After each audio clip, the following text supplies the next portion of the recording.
YouTube. Welcome to the witching hour. It's midnight here on the East Coast, and I'm your host, Wolfman Dan, bringing you the witching hour. Let me get things a little bit on the setup side, because you know that I'm always a little bit behind. Gotta kill the volume on that for sure. Okay. I want to try to get y'all a good picture going on. See where I gotta set things. Okay, I got it about figured out. Now we're gonna roll some tunes for you and let people come on in. Be sure to check in the chat. Be sure to drop your links if you got a reach. Music for tonight's show provided by Pat McCormack at the Golden Ranger TV. You'll find his link in the chat.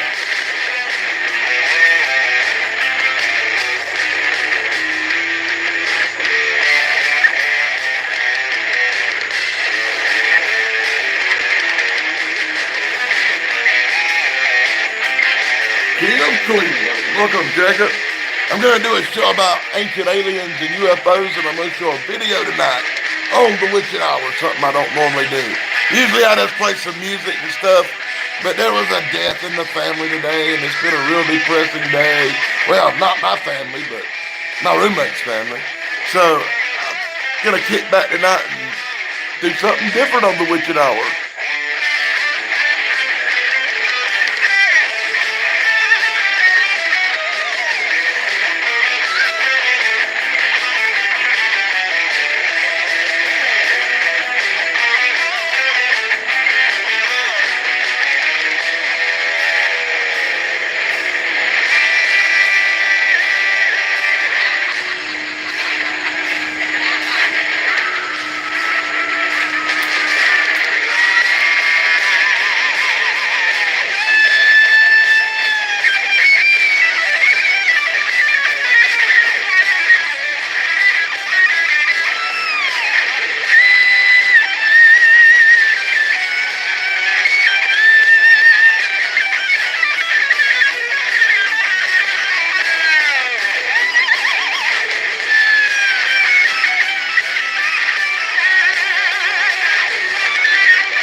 You're watching The Witching Hour. I'm your host, Daily Dan. Some people call me Wolfman Dan, and some people just don't fucking call me at all. You're watching The Witching Hour, where we do things a little bit different. Be sure to join me on Saturday nights at 11:45 or 12:45. 12:45 Eastern, 11:45 the other time for 13 o'clock live, where I do shows a lot similar to the one you're about to see. On 13 o'clock live, I usually play videos, and on The Witching Hour, I usually just play you music and songs and let Bigfoot Michigan Rob tell you a story or two, because you know Bigfoot Michigan Rob. You can find him in the chat. He tells the best stories on YouTube, and he has a new book out, and you need to check that out. And it's True Cryptid Encounters, and I'll probably play a video after the show about Bigfoot Michigan Rob's book and give you some information on how you can obtain a copy of that wonderful book. I'm going to play one more little tune for you real quick, and then we'll give people a few more minutes to come in so somebody might actually show up. I doubt it, but somebody might actually show up. And then we'll start the feature presentation. Fargo, the new virtual assistant from Wells Fargo, gives you After a information you word need from our quickly. sponsor, Wells Fargo. Because Wells If you Fargo don't have your account info for direct has deposit, the best you account. better come back tomorrow. Fargo, what's my checking account routing number?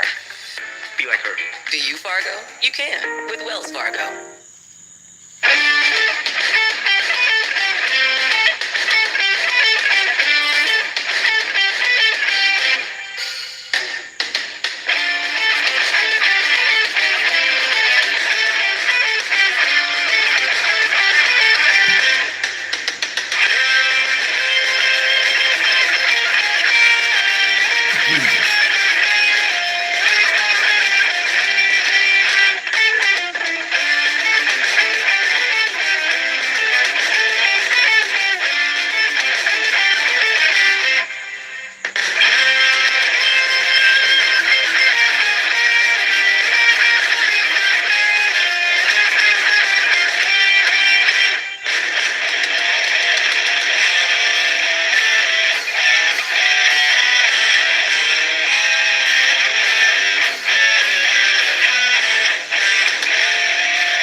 And that's my friend Pat McCormick playing the tunes here on The Witching Hour. You can find Pat McCormick's link in the chat. Be sure to check him out.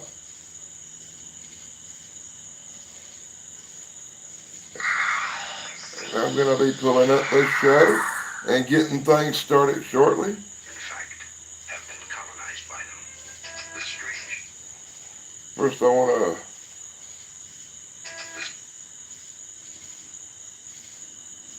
jump right into it with the 1973 Rod Sterling classic, In Search of Ancient Aliens.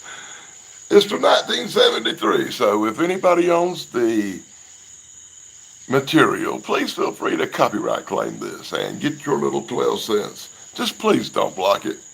So if it goes dead, you'll know what happened here on The Witching Hour, because like I said, we take chances here, right? Strange drawings visible only from the air have been photographed by aerial survey, satellite, and the Skylab astronauts.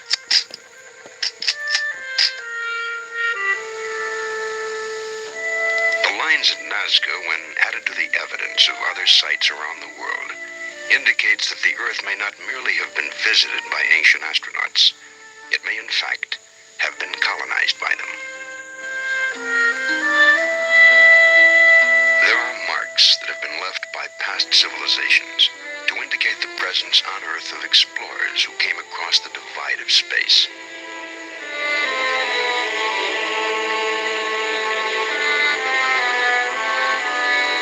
Did those colonists inspire the legends of gods who came from the skies? Can we find the historic fact of their presence in the myths of ancient man? 100 years ago, an amateur archaeologist decided that Homer's Iliad was not myth, but history. He followed the epic account through the Aegean Sea to Asia Minor, and there he found the ruins of the lost city of Troy.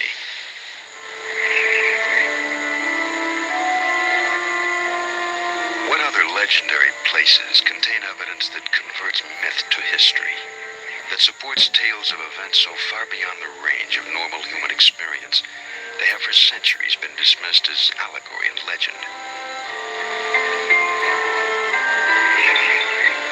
In the last 50 years, science has developed tools to date past events and probe ancient mysteries.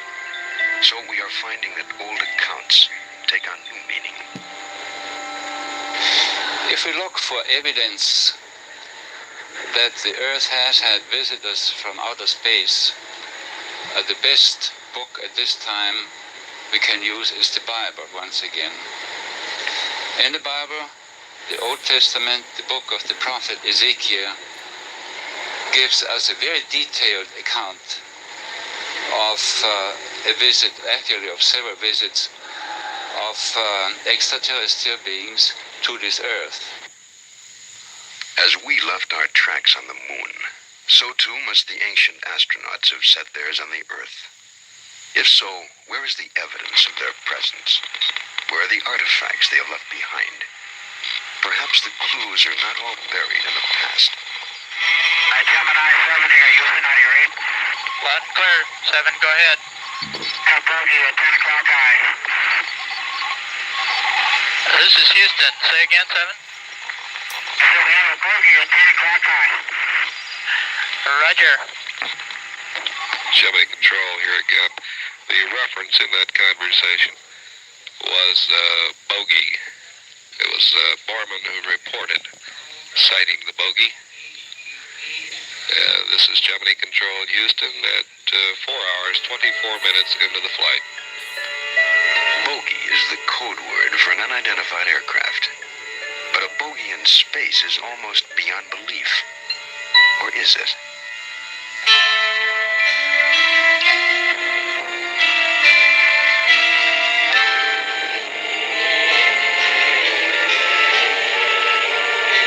Presented by Timex, the dependable watch, precision made to wear with confidence. Timex, the fashionable watch, style to wear with pride. 2 important reasons why more people buy Timex than any other watch in the world. Because I love a Timex. Motherfucker, really? The following program speculates on what might have happened. It is based on established facts, but it is not a news report. I had more wristwatch since 1979.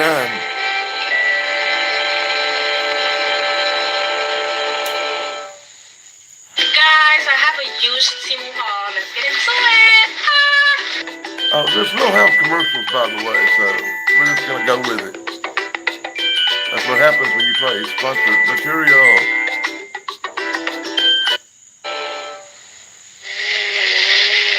This is the Espadon 422, a boat designed for rescue work in rough surf. Ladies and gentlemen, John Cameron Swayze for Timex. In a minute, the Espadon is going to take a Timex Marlin watch for a ride in that surf out there. We've attached the watch to a ring on the front of the boat. Our driver is ready. Let's see if our Timex can take it.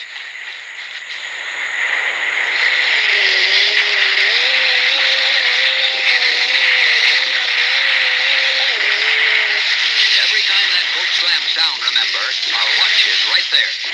Oh my God. 100 degrees and I'm playing Timex fucking commercial. There you go, YouTube.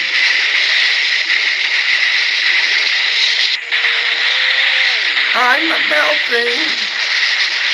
Laboratory tests show the Marlin can withstand an impact of 2,000 Gs. Gee, that looks like fun. Accurately. Okay, let's see how our Timex did. There, it's still going. See the sweep second hand? You know the Marlin has to be rugged to take punishment like that. The famous water-resistant Marlin, ladies and gentlemen. Available with an automatic calendar or with a day and date indicator. And for smaller risks, the Timex Sportster. Well, you saw it. No wonder more people buy Timex than any other watch in the world.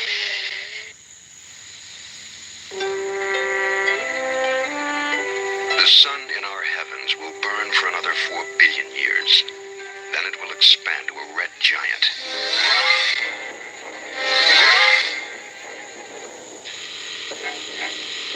It has happened elsewhere. Many suns in the universe have died. Somewhere in space, an advanced civilization may have seen the end approaching and begun the search for a new planet that could sustain life.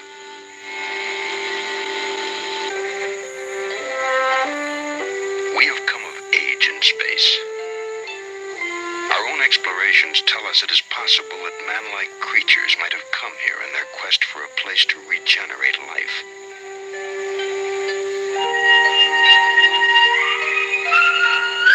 If they had come from an Earth-like planet, this Earth would have been an ideal new home.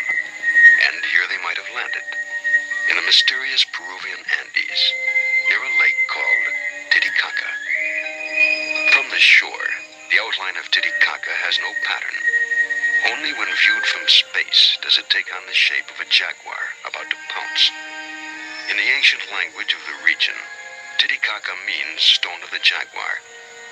Was it named by arriving space colonists? An arid mesa called the Altiplano fringes Lake Titicaca. On the barren, windswept plain, the air is thin, and corn does not grow. It is a harsh environment. Yet there is reason to believe that here, long ago, a colony was established by visitors from another planet. It is possible that the first inhabitants of the Altiplano are our dim and distant ancestors. We may never know what actually occurred here. Most of the traces have been obliterated. The Inca, who dominated this part of the world, erased the histories of the regions they conquered. But in the mounds, rubble, and broken walls of an Andean plain lie the ruins of a once great city. Called Tiahuanaco, it stands mysterious and unexpected at 13,000 feet above sea level. It might have housed the most advanced civilization of ancient times. Long before the Inca arrival, Tiahuanaco was a reality, and the question arises, how much did the Inca take away in plunder, and how much in technology? The Inca did not build Tiahuanaco, nor did the ancestors of Indians who now live on this desolate mountain plain. Who did create this city?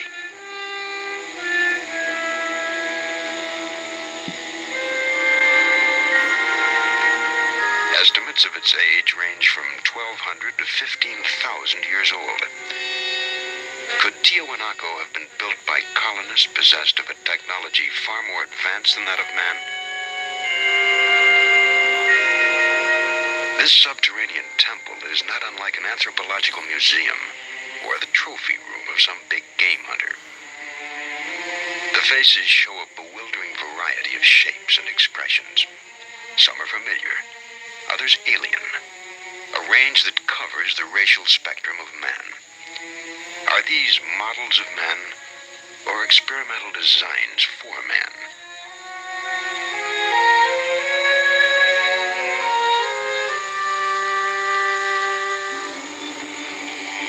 Grim helmeted carvings found in South America seem to trace their inspiration from the Tiwanaku monolith.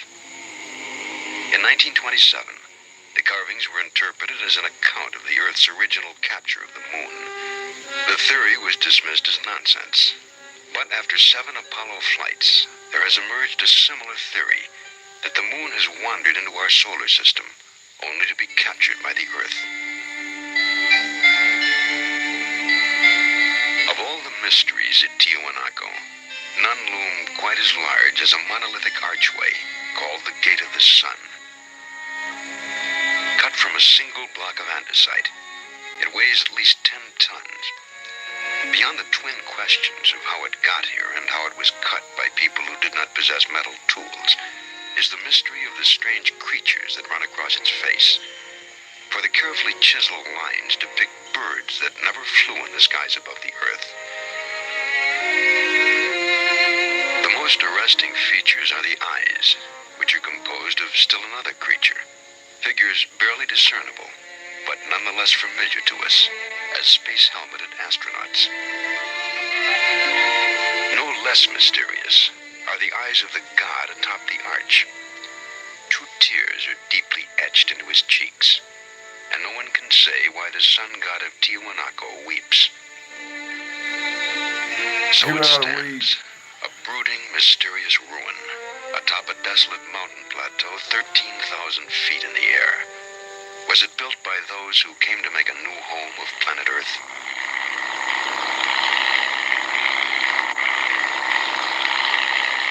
Miles away, on another plane, lie the strange lines of Nazca.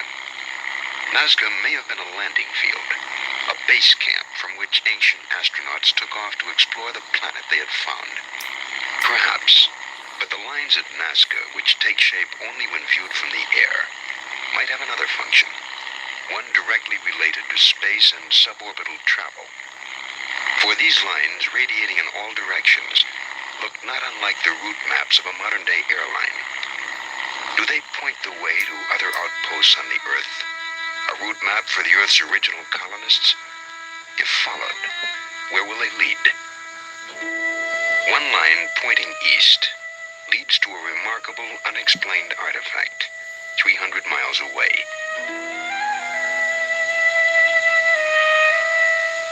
No one can say when the great stone of Saiwiti was carved, nor do we know what tools were used, but here it stands. Various interpretations have called it a sacrificial altar, a city plan, a map of the universe, and a model of colonial outposts on Earth, complete even to the agricultural terraces that make farming possible in the mountains.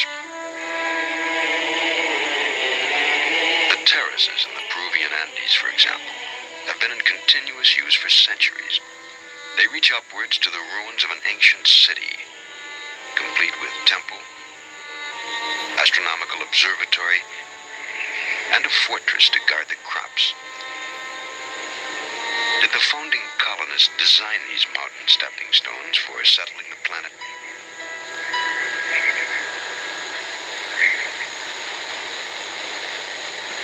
Sacsayhuaman is a megalithic fortress presumably built by the Inca. The snake marks a stone so heavily magnetized, it will cause a compass needle to spin wildly. Legend says the Inca kings received a special power from this stone. With it, their empire spread from the Pacific coast to the Amazon jungle, leaving a record of accomplishment wrapped in enigma.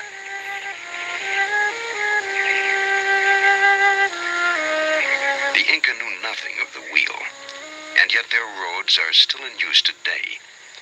They had no alphabet, yet they developed an engineering technology that built structures such as this. Or did they? Were they creators or inheritors? Descendants or beneficiaries of a civilization and culture transplanted to the Andes from somewhere else?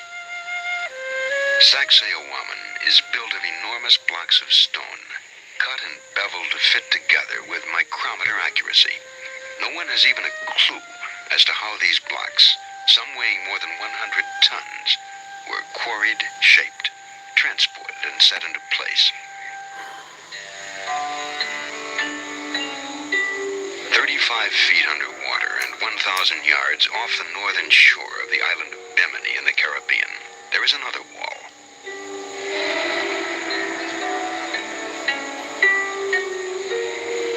There's absolutely no indication of who might have built it, but the huge blocks bear a striking resemblance to the masonry of the Incas. Some scientists claim it is a natural formation and not a wall. But if ocean currents cut the stones in the sea bottom, did they also cut them at right angles to each other?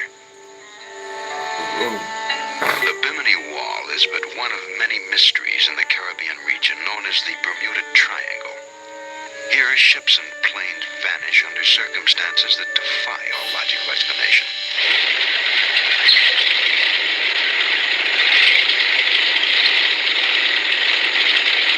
Just after the close of World War II in December 1945, 5 Navy fighter planes vanished without a trace, leaving a mystery that remains unanswered today. Their disappearance has been the subject of a 25-year investigation by magazine reporter Art Ford. Well, a routine naval air patrol took off from the Fort Lauderdale Naval Air Station. 5 planes, 14 crew members, 5 different radios. After the planes were in the air a few hours, they vanished. 5 radios did not give a coherent reason why they vanished. The men were never seen again. No wreckage of the planes was ever found. There was no radio contact after they were lost. A search plane went up after them with 13 men aboard, with every bit of equipment necessary to find them. It vanished within 7 minutes. Particularly significant in the case of the missing planes was the radio transmission report that remains in the record in the archives in Washington. Lieutenant Robert F. Cox was flying out to try to find Flight 19.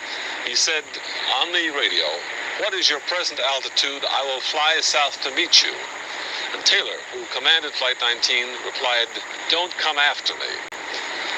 He was warning his fellow flyers who were trying to rescue the plane, which they thought was lost, and he said, "They look like they're from outer space. Don't come after me." More than 100 ships and airplanes have been lost in the Bermuda Triangle, taking with them 1,000 lives. There is no explanation for the disappearances that have taken place in clear weather and calm seas. But now we have one more question. Is this the corridor to outer space? Did the first colonists plant a homing device, a navigational aid, under these waters, a beacon for spacecraft to home in on, that somehow interferes with our own navigational devices?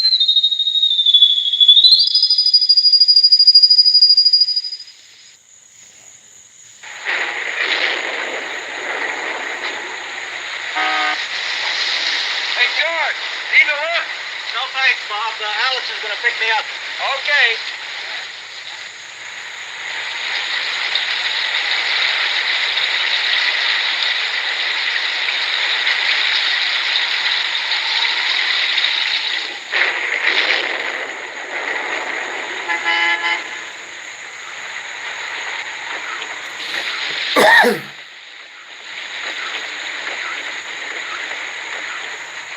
I wish it was doing that here. Open the door.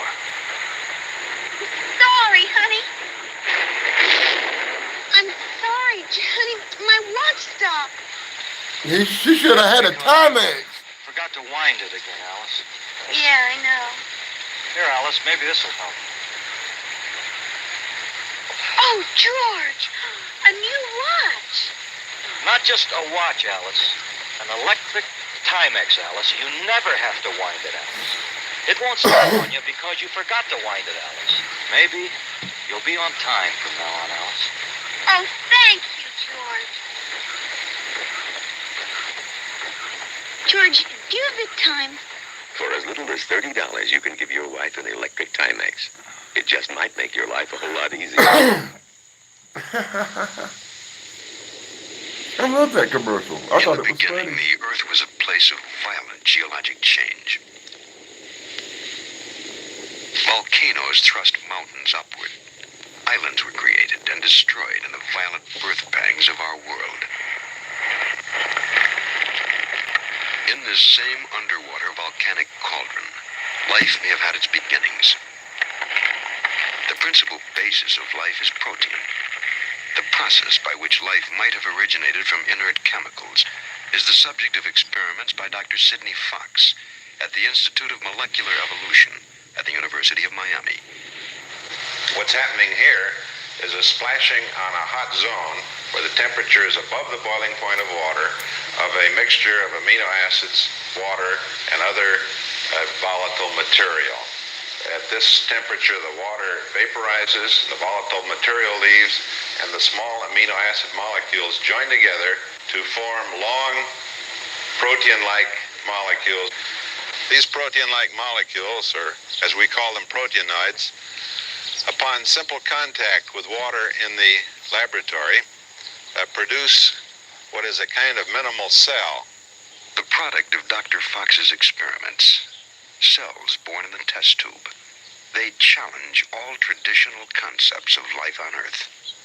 In our view, the formation of primordial cells on the early Earth must have occurred many times, many places. If the conditions were right, we see no reason why this process could not occur elsewhere in the universe. There are other theories that attempt to explain the origin of life. The Earth is 4.6 billion years old, but the universe in which it is placed is far older, perhaps 13 billion years old. Time enough for uncounted species to rise, create civilizations, and scatter them across the universe, reaching even the small, out-of-the-way planet called Earth. Dr. Leslie Orgel is a biologist at the Salk Institute in California. He and Nobel Prize winner Sir Francis Crick developed the theory of directed panspermia, the idea that life on Earth was sent here by a superior civilization. Dr. Orgel. In the 19th century, there were two theories about how life could have got to the Earth from outside. One theory, which was due to Lord Kelvin in England, said that life arrived as a spore carried on a meteorite. And the other theory, which was popularized by Arrhenius in Sweden, suggested that a spore could have been blown directly from a planet on another solar system all the way to the Earth. Now, in the last 10 or 20 years, it's become more and more clear that these theories just won't work, that a spore coming from outer space would be destroyed by radiation long before it got here, and a meteorite probably could never escape from another solar system. Now, directed panspermia is a sort of last attempt to resurrect the theory that life could have come here from elsewhere, and the notion is that maybe life was deliberately sent here by a technological society on some other planet, probably in our own galaxy. If life had arisen on the Earth and evolved spontaneously here, it seems at least possible that we would have many very different forms of life competing with each other. In fact, we know that all living things have evolved from a single cell which inhabited the Earth about 3 or 4 billion years ago, and there don't seem to be any traces of any competitors of that sort of a cell. Now, there are perfectly normal biological explanations of this that don't call for anything magical or anything extraterrestrial, but even when all is said and done, it remains a little bit surprising that there isn't any evidence for other sorts of organisms than the ones we see. Now, if life had come from another planet, however it had got here, whether it came on a rocket or on a meteorite or as a single spore, we could understand very easily why there's only one sort of life, because we would all be descendants of a single ancestor, the one that happened to get here. If a rocket had crossed the reaches of open space and brought to Earth the seeds of life, then it is possible that the seed of man also traveled here, directed by intelligence from another planet. Did the primitive Peruvians also know of these origins? If they did, it would explain why they carved fertility symbols from only one material, meteorites. For thousands of years, Neanderthal was the most advanced primate on Earth and a logical ancestor of man. But Neanderthal suddenly disappeared 35,000 years ago, and a new presence appeared on Earth, Cro-Magnon. So different is he from Neanderthal, most scientists cannot account for his presence. They know only that suddenly these creatures began to walk the Earth. We are their descendants. But the question remains, are they descended from the stars? Or did they receive from some ancient astronauts the knowledge and tools that enabled man to rise above the other creatures struggling for survival on Earth? Do ancient drawings commemorate such an event?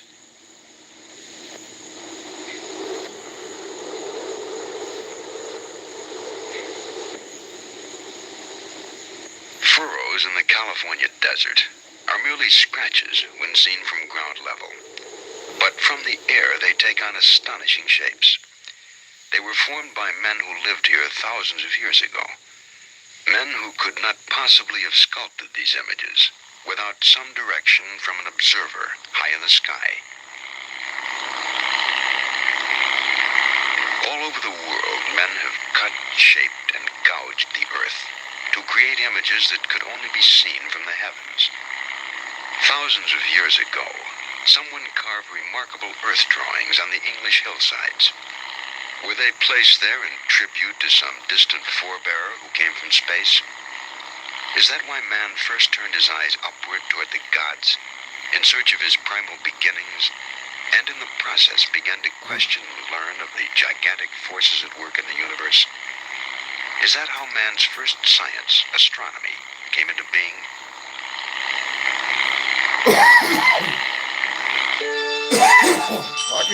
In the ancient world, there were no more accomplished astronomers than the Babylonians.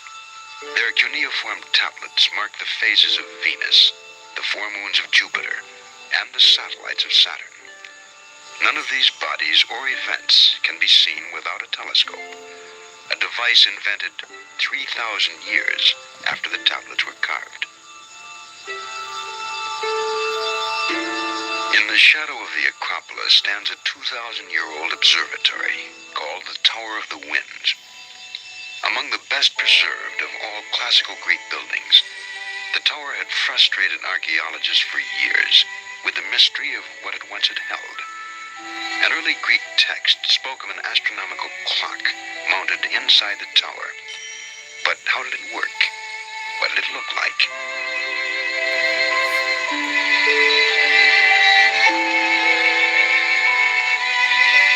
No one could say until a Greek sponge diver found these clockwork gears in the sea. Scientists estimated the gears had been built about 80 BC. Moreover, they determined that these plates and dials had been part of an extremely complex piece of machinery that had in fact been mounted in the Tower of the Winds. Finally, they concluded that it was an astronomical computer used to calculate the motions of the stars and planets.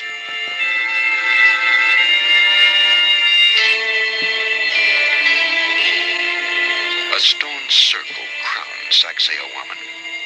It may have been an astronomical calendar. No one knows precisely how it was used, but alternately sun and shadow fill the boxes that compose its rings. The Inca called this the hitching post of the sun. With it they marked the seasons, but it also had a religious purpose. It served to tie the Inca directly with the stars from which they claimed descent. And perhaps their claim was also made for all mankind.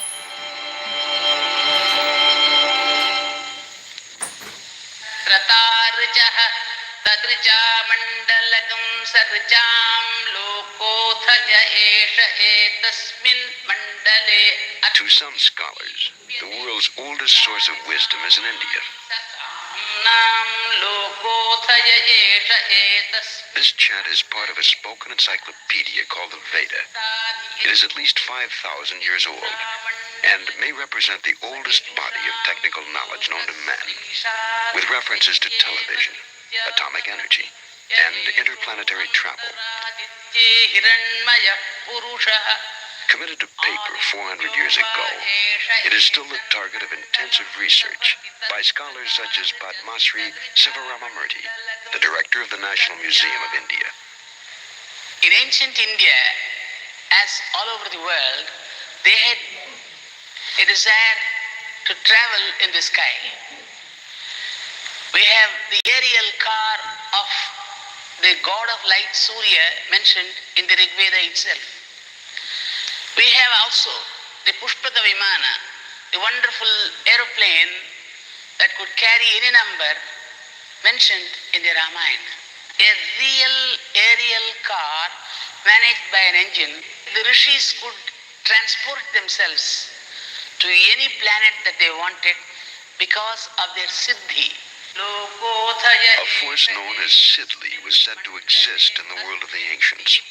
Using Sidli, they could transport themselves anywhere on Earth, into the skies, and finally to other planets. What was Sidli, and who brought it to Earth? If the tales and images of space travel were limited to India, they could be dismissed as the product of overworked imaginations. But how then could we account for primitive drawings in the rocks of Indio County, California?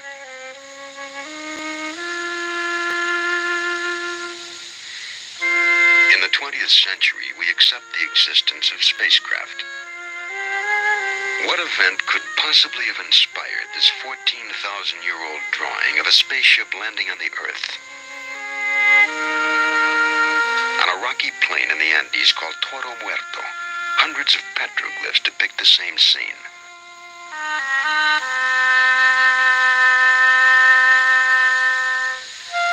Are ancient figures with spacesuit-like costumes the record of beings actually encountered? And where did the Indians of Colombia find models for these golden helmeted figures sculpted more than 1,000 years ago?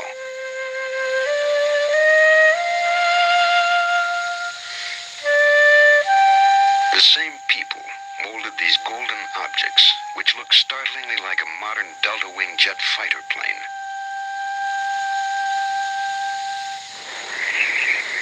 Could flight have played a role in the construction of this rocky fortress in Peru? Called Ollantaytambo, it spans a pass through the mountains that link the jungle with the sea.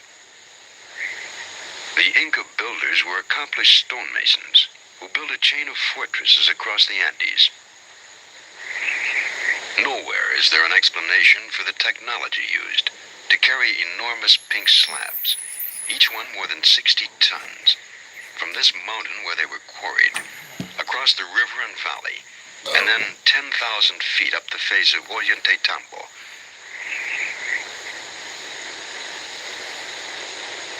Could it be explained by a force known in ancient India as Sidli?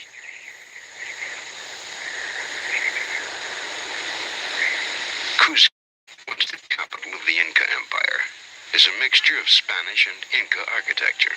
The walls of this street contain a stone that has 12 angles cut within it.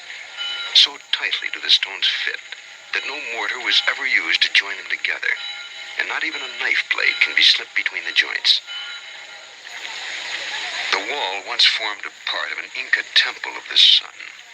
The Spanish conquistadors used the walls built by the Inca as the foundation of a church. In 1950, an earthquake shattered Cusco, virtually destroying the church. To Today, the people of Cuzco are still rebuilding the church atop the ancient earthquake-proof structure. The original walls, however, remain standing. Again, the question arises, did the Inca receive this building technology from the original colonists? The strangely knotted strings are called quipu.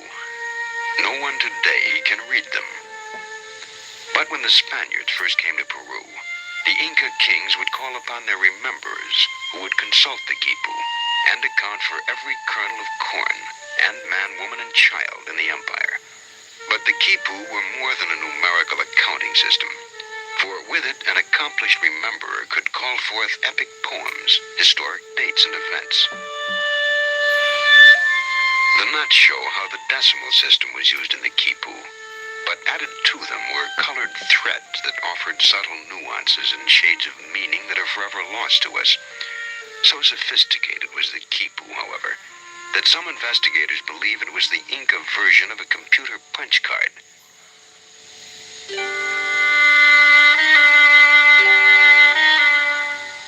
An enormous crystal was placed in a Mochica grave more than 1,500 years ago, yet it was cut, polished, and shaped by a technology that theoretically could not have existed at that time. Other hands carved this skull. The British Museum calls it 15th century Aztec.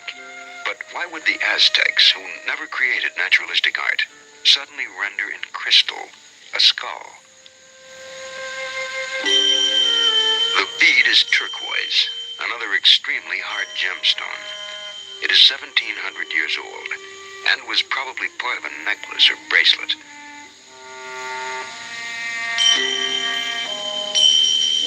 The hole in each bead has a diameter of 0.19 millimeters. Even today, we can barely drill holes that small. The ibis is native to Egypt, but it was carved into an ancient stone printing ruler found on the Pacific coast of South America, 8,000 miles from Egypt. These 1,500-year-old pottery figures form a portrait collection that depicts the races of man. All are separated by time and distance. Looks like a water bomb. Potters of an Indian tribe called the Mochica, cataloged races they theoretically should never have encountered.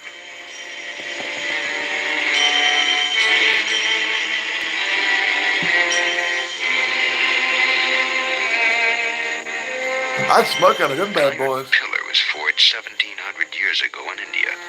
It confounds the laws of metallurgy. Too large to have been forged in one piece so long ago, it is rust-free after 1,700 years. No less remarkable, although a mere 700 years old, is a rust-free iron tooth. Found in a Peruvian grave, it seemingly is as functional as any modern dental prosthesis. Other graves yield the suggestion that the ancient Peruvians were accomplished neurosurgeons. At the Cuzco Archaeological Museum, Dr. Fernando Caballesi, professor of neurosurgery at the University of San Marcos, demonstrates.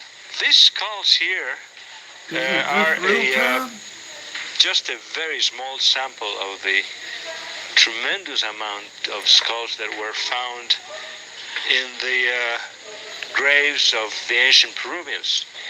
I think that all in all, we have studied more than 10,000 skulls that have been unearthed.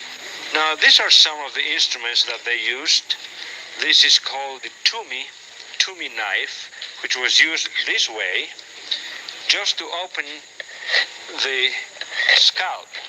This cannot be used in the bone. They used, to open the bone, they used other bronze instruments like this, just to pry up the bone, like here, prying up the bone. There are some other odd instruments like this, just to make these indentations. And there are at least 2 dozen different other instruments that were used also. This one here is a very interesting specimen.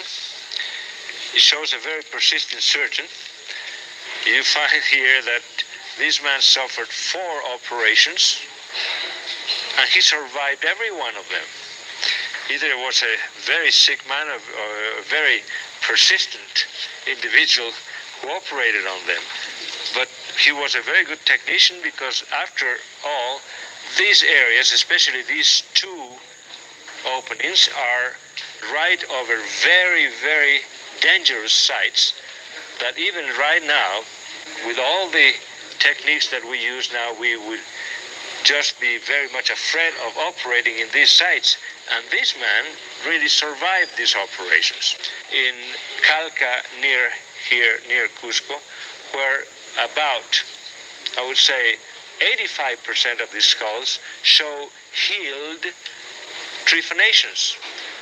85% of survivals from skull operations is a pretty good and excellent result.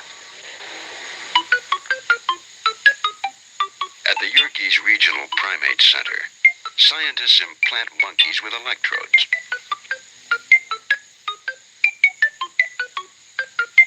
The experiment stimulates the brain with radio waves and thereby controls behavior. Are today's scientists seeking knowledge already gained by similar experiments performed centuries ago?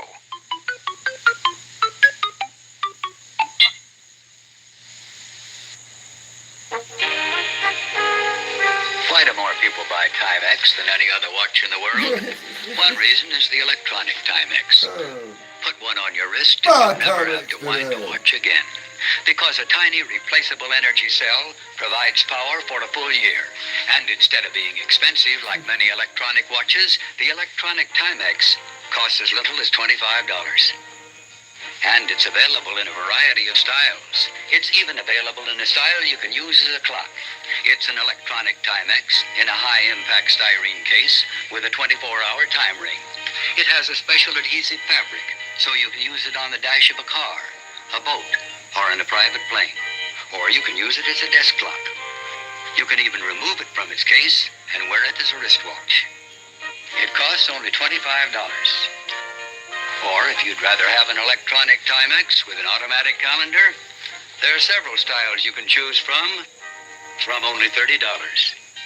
You can even have an electronic Timex with a day and date indicator. Here are just a couple of the different styles available, only $35. The electronic Timex. No wonder more people buy Takes a licking and keeps on ticking, just like Daily Dan. Swayze for Timex.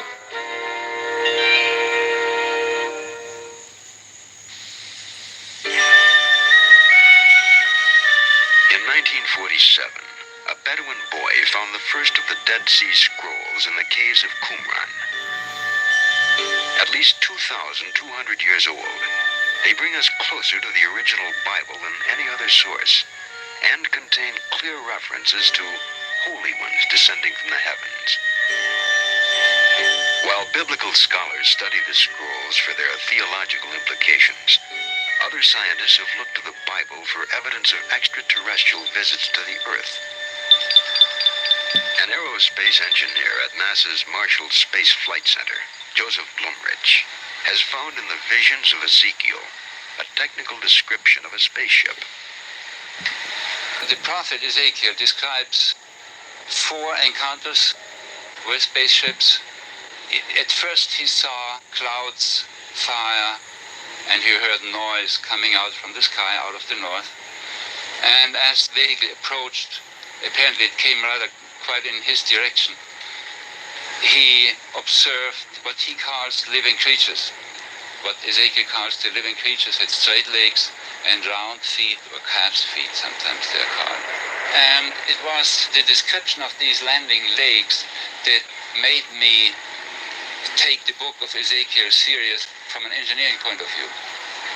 I have had the opportunity about 10 years ago to work with my group in my office for the development of such a landing gear for an unmanned lunar landing station. For that hypothetical vehicle, we developed the landing gear and what we call the footpad. and what Ezekiel would call the round feet.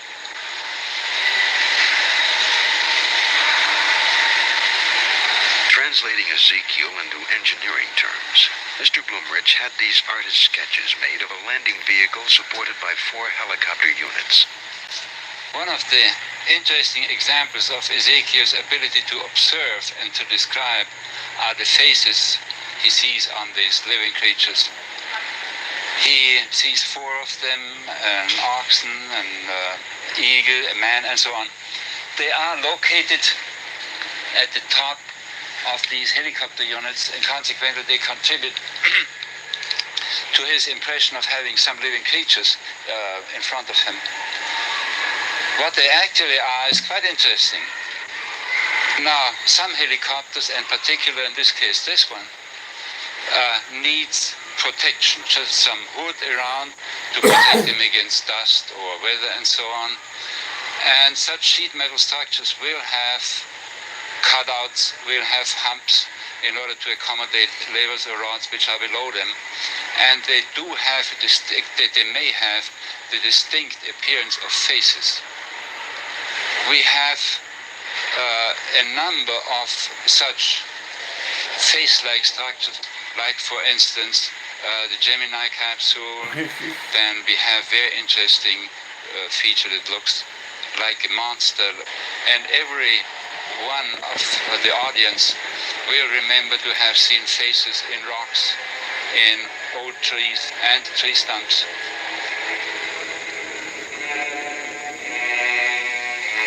Jericho was built more than 9,000 years ago. Here man has lived continuously for a longer period of time than anywhere else on the face of the earth. And here remains one of the most puzzling of ancient mysteries. Great walls 12 feet thick made the city impregnable. But Joshua called upon his priests to blow their trumpets, and the walls came tumbling down. And the walls But how? came tumbling down, and the walls come rumbling down.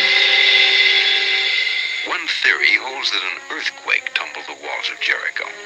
An earthquake that was part of an enormous planet-wide catastrophe.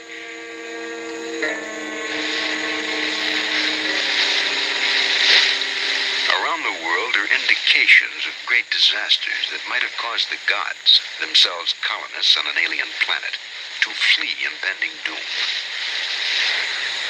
Did their departure inspire all the myths of Atlantis? Could there have been several colonies, blurred by time into the one Atlantis first reported by Plato? Are legends, in fact, the histories of visitors from afar who colonized the earth? Plato told of a fabulous kingdom that was then more than 9,000 years old. Whatever fragrant things there now are in the earth, or woods, or essences which distill from fruit and flower, grew and thrived in that land, wrote Plato. They constructed buildings about them and planted suitable trees. Some of their buildings were simple, but in others they put together different stones, varying the color to please the eye and to be a natural source of delight. They had such an amount of wealth as was never possessed by kings and potentates, and is not likely ever to be again. The entire area was densely crowded and kept up a multitudinous sound of human voices and din and clatter of all sorts, night and day. There were kings' baths, and there were separate baths for women, and to each of them they gave as much adornment as possible. There were many temples built and dedicated to the gods, also gardens and places of exercise.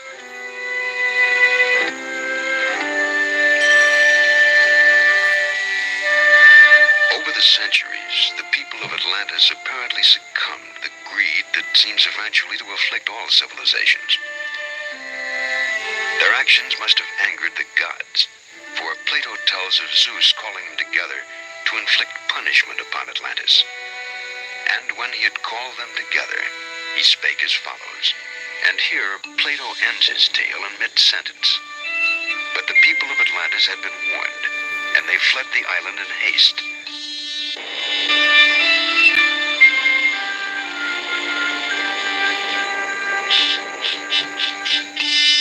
And that concludes our little clip tonight from Ancient Mysteries, hosted by Rod Sterling from 1973. And we're going to all hope and pray that that don't get the Daily Dan. Here on the Witching Hour, a copyright claim. And if it does get me a copyright claim, you can have that 12 cents. Just please, don't take the video down. Oh, now I'm going to address an issue. Normally I would play a song now, and that would conclude our feature presentation, and everybody's welcome to hang around for a few minutes, an hour, whatever, and I'll play some videos by some subscribers and some friends and address issues and answer questions if you want me to. Nobody ever does, but Iron Dogger asked about our friend Moggs, our friend known as the Moglion Monster. He does a live stream about Bigfoot and Sasquatch and stuff. So instead of playing a closing song, I'm going to address the Moggs issue. Our friend Russell last week had some kind of a paralysis type issue and was having trouble doing his live stream. Most of us on the stream recommended that Moggs go to a doctor immediately. I don't know if he did. His stream only lasted 24 minutes as he explained his issue. And I was expecting him to come on this week and say everything was hunky-dory and he was okay now, but it didn't work that way. So what I'm going to do is, since Jackie probably missed it, I'm going to throw this on for a minute. At least I hope I am.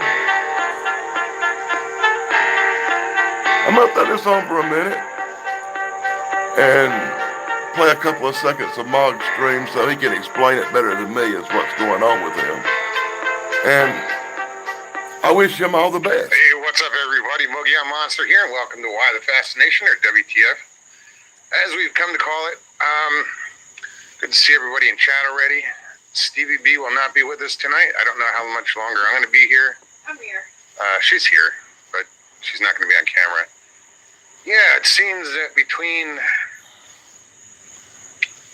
Tuesday and now, I've been, I don't know, afflicted with, come down with, and I haven't been diagnosed, and it's not a stroke, but Bell's palsy, I'm guessing, because half my face doesn't work. So I'm not going to laugh because the smiles are atrocious. I'm talking out half the side of my face. So I don't know how long we're going to do this because it's kind of difficult to talk. I'm guessing. I haven't been to a doctor yet. It's not a stroke. It's not a stroke. It doesn't affect anything else, just half my face. The last 24 hours or so, had it been a stroke, it would have, yeah. Only have a window. So yeah, that's what I'm dealing with. Kind of weird.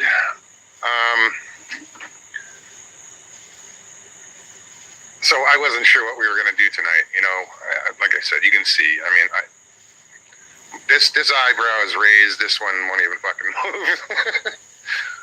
Sorry. You know how I found out? I was smoking a cigarette and I went to go, and it made a noise. Air squeaked through my lips. I was like, what the hell?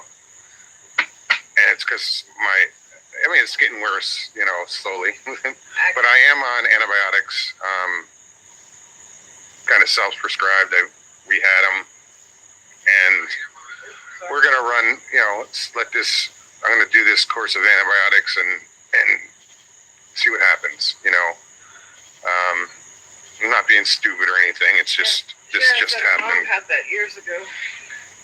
Yeah, the problem is it can last for months, you know, which, you know, I can't, I don't want to make you guys uncomfortable with this shit. Actually, Sharon Guy, I'm uncomfortable with it. I've researched it, and yeah, that kind of onsets it a little bit, but What's that? she said that stress, it's caused from stress. It's not. They don't know what causes it. It's a viral infection of the nervous system, basically, that goes to your face. Yeah. So, no known cause. So Sharon, great to see you. Hey Sandra, Gary, what's up? Paulie T, first one in the door. Gary Spikes, yeah. See, I'm having problems with peas and I don't think this is going to be a full show tonight, but I wanted to let you guys know what's going on. Brian Chewy, good to see you, man. Barry Browning. What's up, Barry? Karen. I'm sorry, he said hello. I hate to hear that most prayers are coming your way. Yeah, they're just yesterday morning. I was like, what the hell? You know, I went to smoke a cigarette and I went to work and everything, but it just started getting worse. So, yeah, like a smile. Only this side goes up. Luckily, when it's a standing ditch face, it doesn't sag too much. Sorry. That's why I put the mic here. I want to go like this so no one can see it. Oh, jeez. Okay. But Ida Bustamante, how are you? I know I'm missing some people. I just wanted to come on and let you guys know what's going on. This is just, I thought a stroke too. If you've never had it, kind of picture going to the dentist and just getting loaded up with Novocaine. And when you get out, you know, you're all like, oh, geez, I can't feel my face. I can feel my face. And I don't have that numb feeling. It's just, I feel the effects. Like, ugh. So, it's kind of weird, you know, not having control of your face. But apparently there's a nerve that runs through, and Stevie explained it to me because I didn't look at the causes. I just looked for the cure. I don't even know what cause it was. I'm thinking could be environmental. Maybe there's something in this house. Something I don't know how you contract it. I guess it would be. Yeah. I said that I thought something was up in the house because you and I both woken up with headaches. That's the other thing, and well, part of this is headaches in the beginning. I have had headaches for you know, there's malaria going around in Florida too, so this could be an early symptom of malaria. Headache. But it could be mold. I mean, this house is so clean. Well, you know, what I'm going to do is I'm going to change the carpet. I'm ripping the carpet out. Karen, most likely, yes. Hi, by the way. Sorry. But you're not. She's saying hi. She's not on camera. She's just sitting here like she is. Okay, that's enough of that, right, guys? Anyway, I want to give an update on my friend Moggs, and what I do know is this is what happened last week, and this week there was no live stream, there was no show, and no word, and not even a quick little video or a, hey, this is what happened in update or nothing, so nobody really knows what's going on.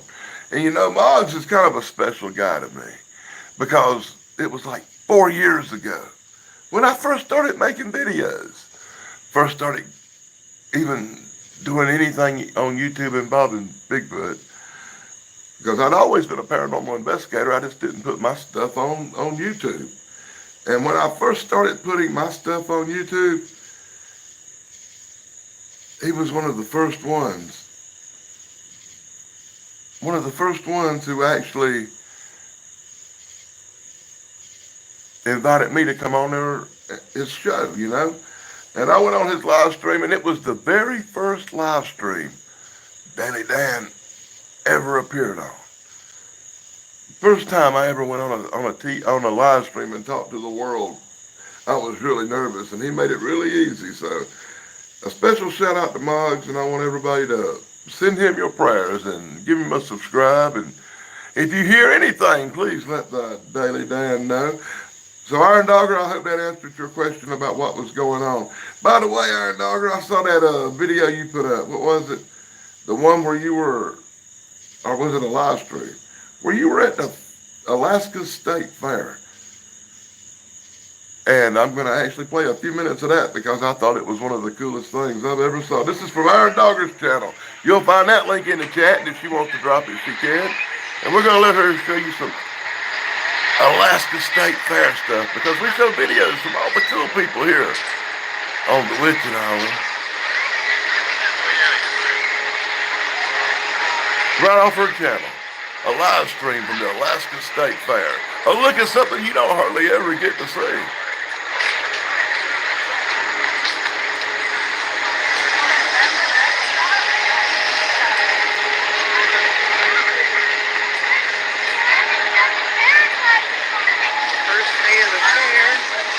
We'll play a few minutes of this for you guys.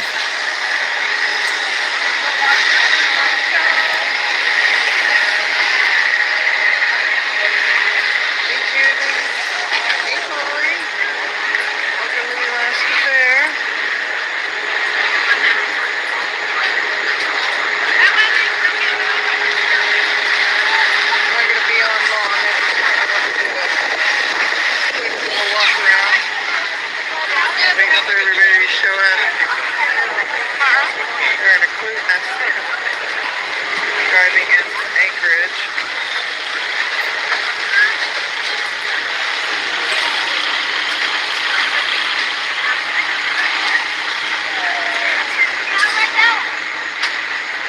Remember that ride that Leighton and I did a long time ago?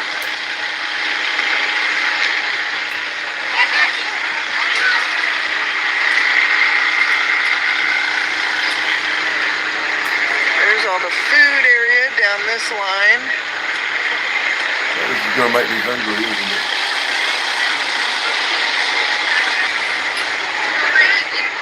Pretty sure they're going to be coming in this gate, so we're going to try and get over this side. They usually have some kind of shows going on. There's an antique stamp area. There's metal art.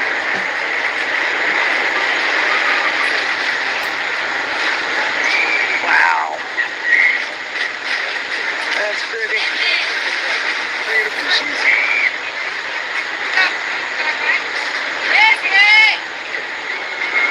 That is so cool. Beautiful.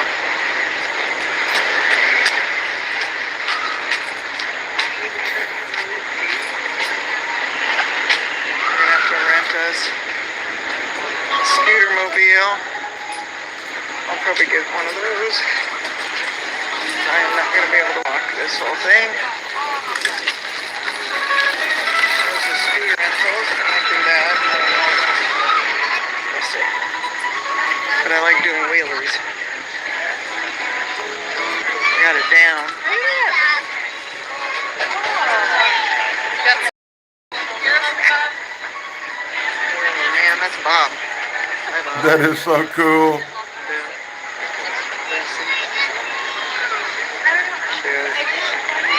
Very creative.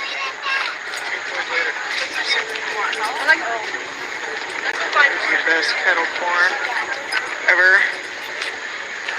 Okay. Oh, here. They do have a little show coming. Hold on.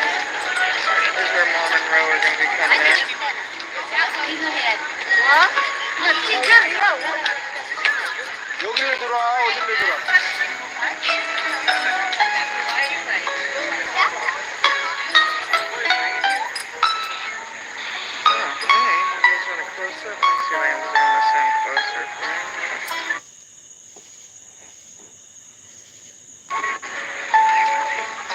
Sissy's trying to call. I just had to cancel her call. This is far more important than them trying to tell me why they're late. Sorry. Okay. No, I'm not going to play the whole concert, dog. Sharon, hey, Barbara, welcome. How's it going? It's a beautiful day. The valley today. There's the view. Gorgeous mountain ranges. Some good music.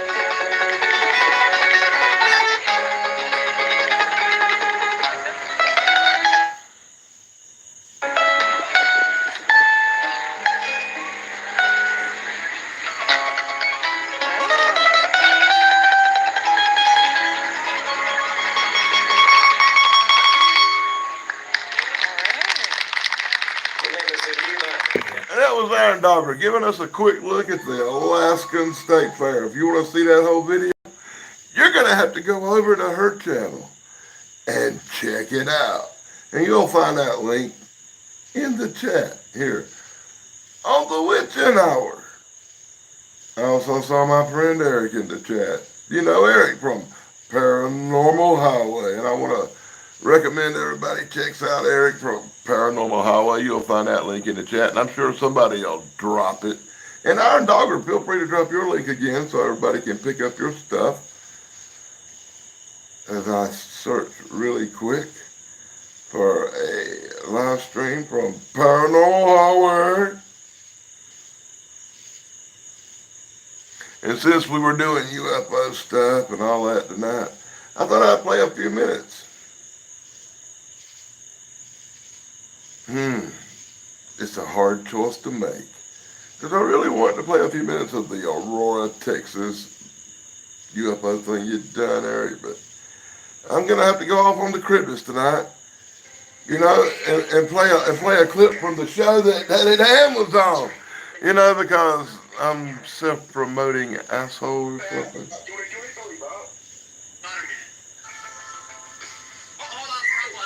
And check this out, a quick clip. Here we go. Here's the Otter Man. Wilderness of Alaska. From Daddy Dan Mountains meet the sea. on the Paranormal Highway. It has been passed down through generations of the Tlingit people. This is the legend of the Kushtaka, or land otter man, a creature that is as fascinating as it is terrifying. The story begins in a small Tlingit village nestled between the towering mountains and the icy waters of the North Pacific Ocean.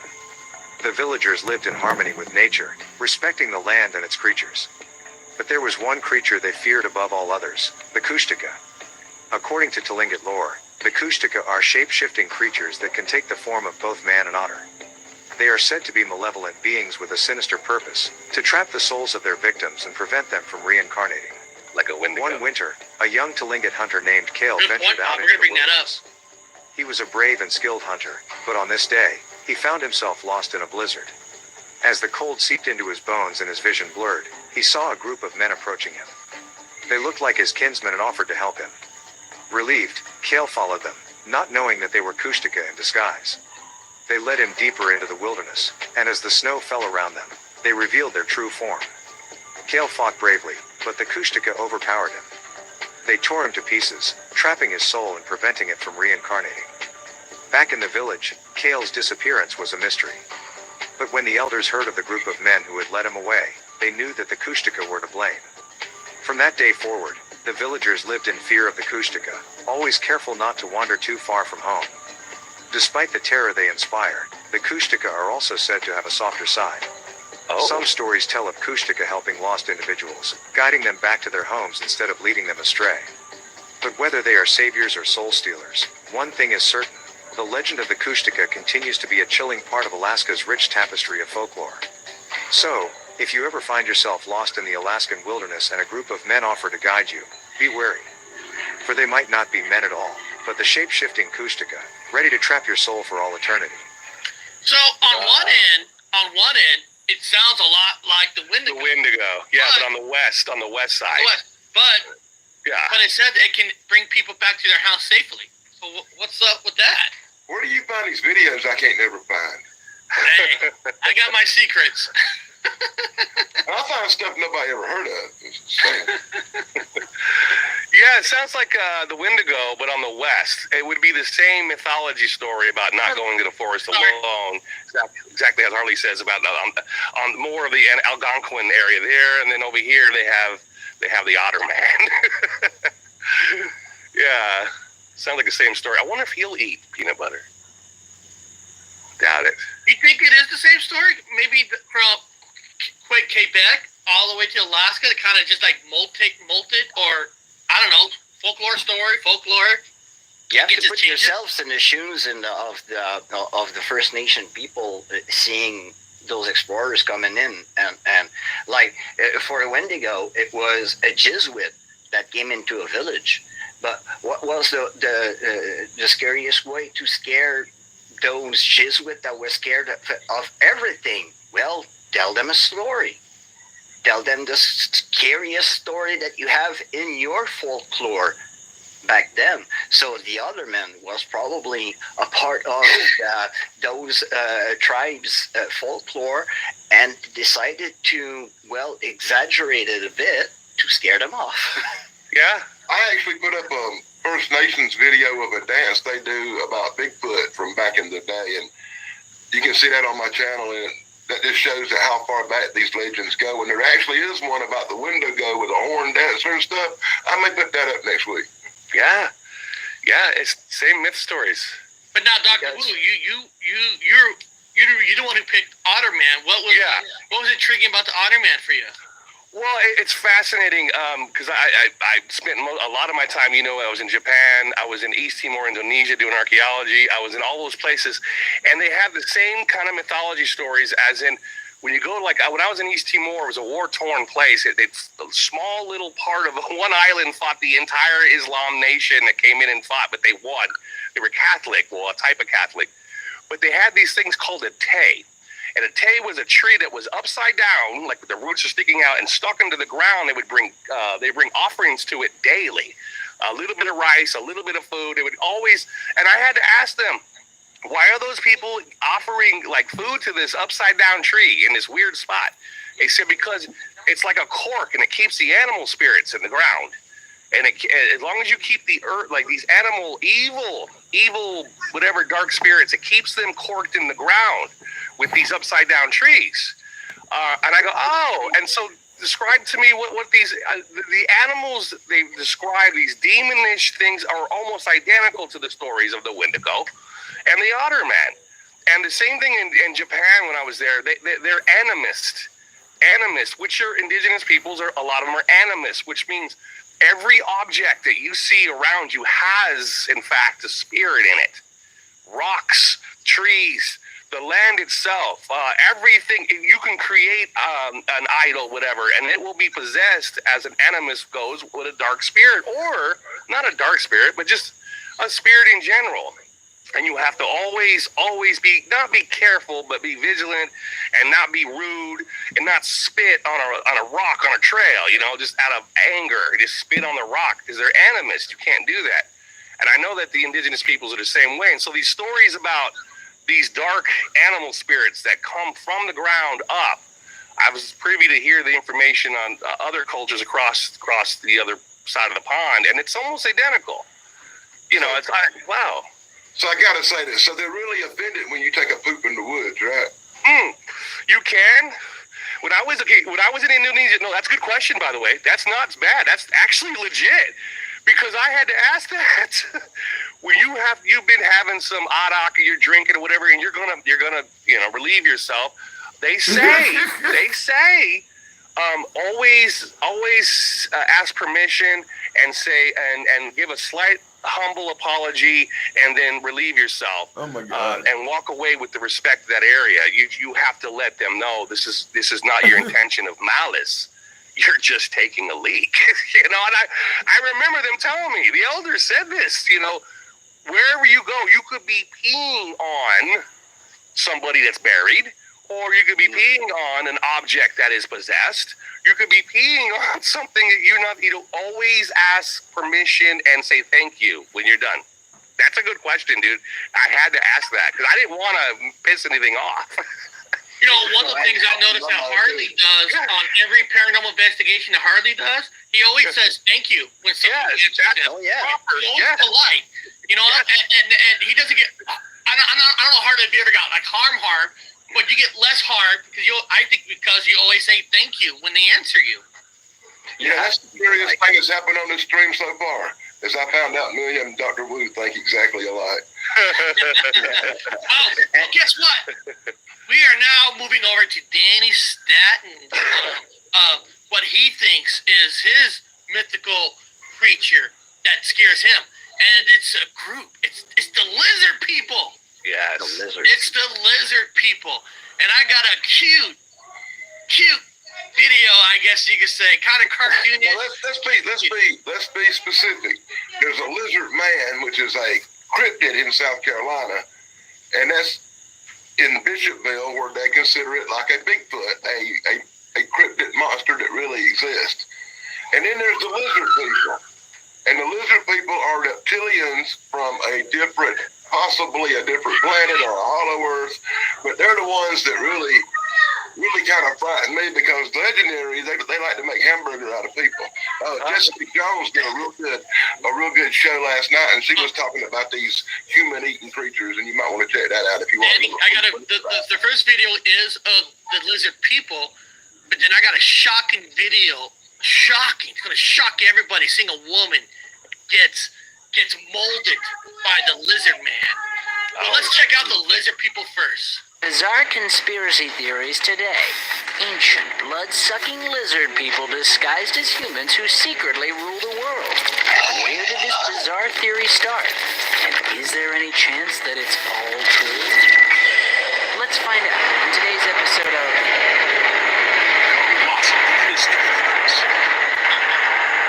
They go by many names.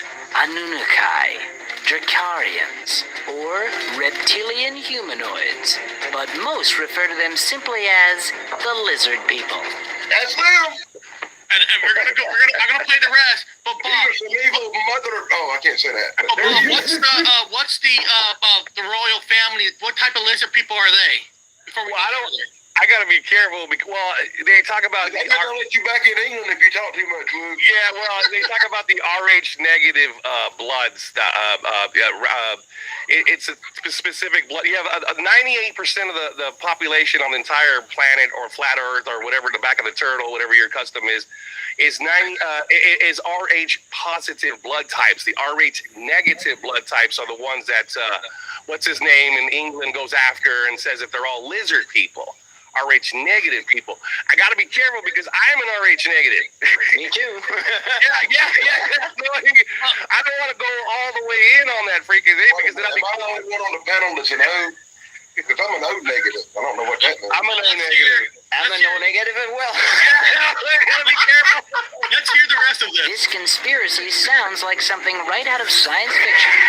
According to the theory, lizard people are cold-blooded, human-like reptilian creatures who can shape-shift into human form on command.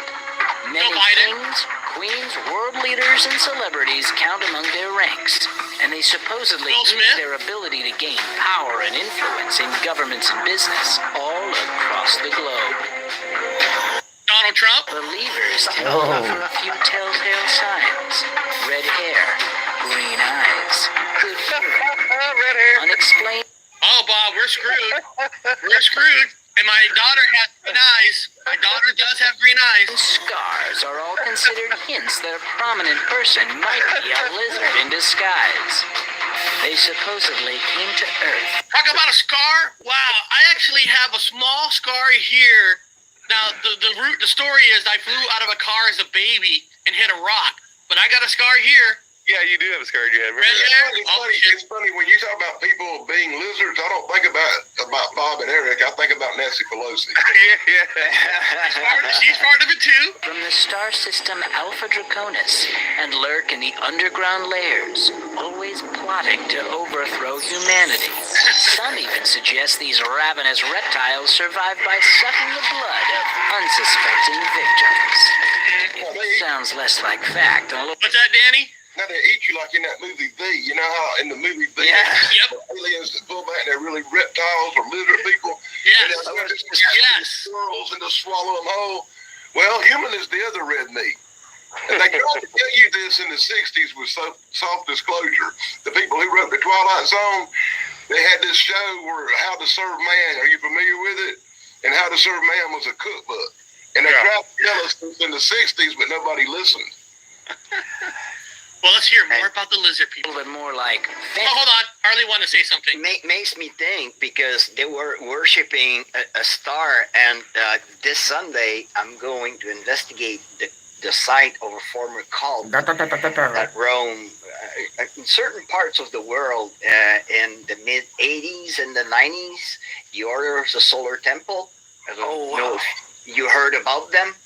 And I'm going to investigate where their blessing rock was. And they were worshiping the star Sirius. Oh, is that a real comic book or did somebody put that together? Because I know We're going to find out. But I do want to know all about comic books, and I've never seen that cover. I do want to apologize. World Bigfoot Radio just informed me that I wrote the Wendigo word wrong in the voting. But, hey, doesn't matter. I wrote it wrong. So what? I was possessed by the Wendigo when I wrote that. Here we go. That's because it is. Scholars believe they can trace the origins of this outlandish conspiracy to a short story called The Shadow Kingdom, which was published in a magazine called Weird Tales in 1929.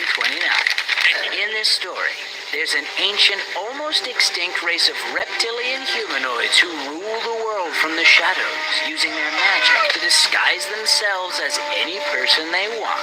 Sound familiar? So that's where the idea started. An innocent short story about shape-shifting serpent men who control the earth.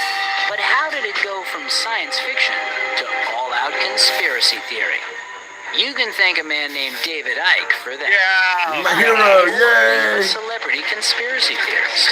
He wrote a book in 1999. Are we saying that David Icke's not real? It don't matter if he's real or not. That's one entertaining fella right there, but he keeps me rolling. I watched one of his videos and I laugh so hard it hurts. Yeah, David Icke, hashtag merch. I guess you could say millions of dollars. I got mine to be stuff, but if he brings the story to the forefront, I guess there's some positives there.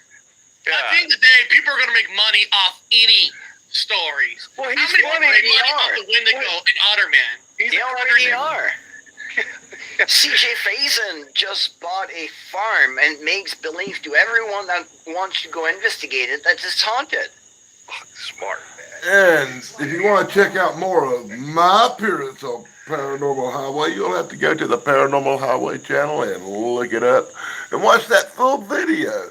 I'm sure you'll find his link in the chat. And this wouldn't be any kind of show I done if I didn't show. Wait a minute, I know exactly what I need to do next, because I did promise somebody I'd do this. And I want everybody to be sure to check out Bigfoot Michigan Rob's new book. Bigfoot Michigan Rob's new book is called True Cryptid Encounters, Book 1. I got this book.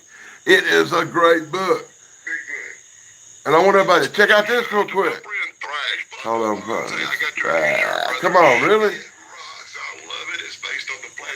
Yeah. Greetings, YouTube.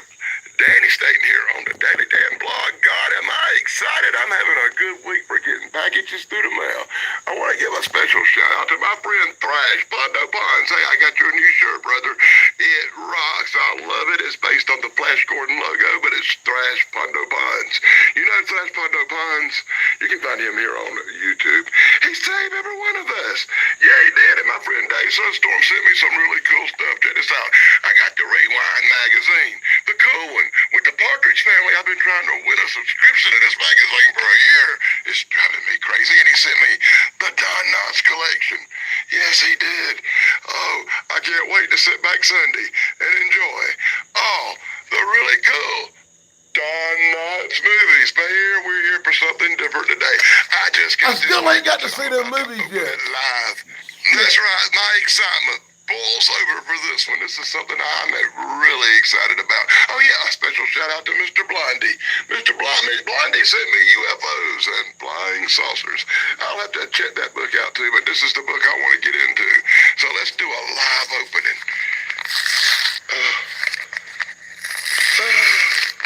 I should have posted. Okay. I removed my name and address in case you're wondering. And here it comes. Dun, dun, dun.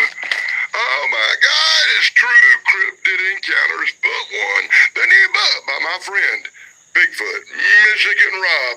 And I couldn't pronounce Bigfoot Michigan's Rob's last name if I was sober. Check this out. It's got the really cool cover by Jason McLean on it. Wow, he does some wonderful art. And that art's really not done with AI. He's a real artist. He drawed that stuff according to Rob. That's pretty cool. And I love the way they've done this book. What do y'all think? Let me know in the comments below. And if you want to pause the camera right now, you can read Bigfoot Michigan Rob's intro to the book. Here on the back cover. I think that's pretty cool, Rob. And And of course, he wouldn't be Rob if he didn't have a really cool picture. Hey, I think he was wearing that bandana in today's show. Hey, he hit us with the black and white NWO bandana, Rob. Really cool, dude. And now we'll give you a quick... As a matter of fact, Darn Dogger, last night I was reading a few panels in the Chad Carpenter comic you sent me. It is really long, and I don't have a lot of time for reading because I do a regular comic book review. I have to get to a different comic book every week, and it's kind of hard to get to one that's like 948 pages long. I do appreciate it, and I promise you, one day, really soon, I'm going to actually sit down and make videos about them books. They're sitting on my to-do list table right now as we speak, and I did actually have them in my hand. As a matter of fact, my brother-in-law was up for a visit earlier, and we were looking through them and talking about them very same books. And next time, I'm going to look it up. And I'll play the video where you buy the books at the fair and stuff, and I'll add that into the video I make about the books when I do the video. And it should be coming up probably right, I hope this year. Oh, I feel so bad that I hadn't got around to making a full-length video. But when I make that video, it's not going to be a 5-minute video or a 10-minute video. It's probably going to be a 2-part video because the books are just so long. And I don't do very long comic book reviews. I usually stick to, 10 minutes and 1 or 2 books at the most. But wow, I cannot explain to you how long these books are. I've been reading on one of them for years, it feels like. I'm going to look up a video now. It might take me a minute to find it.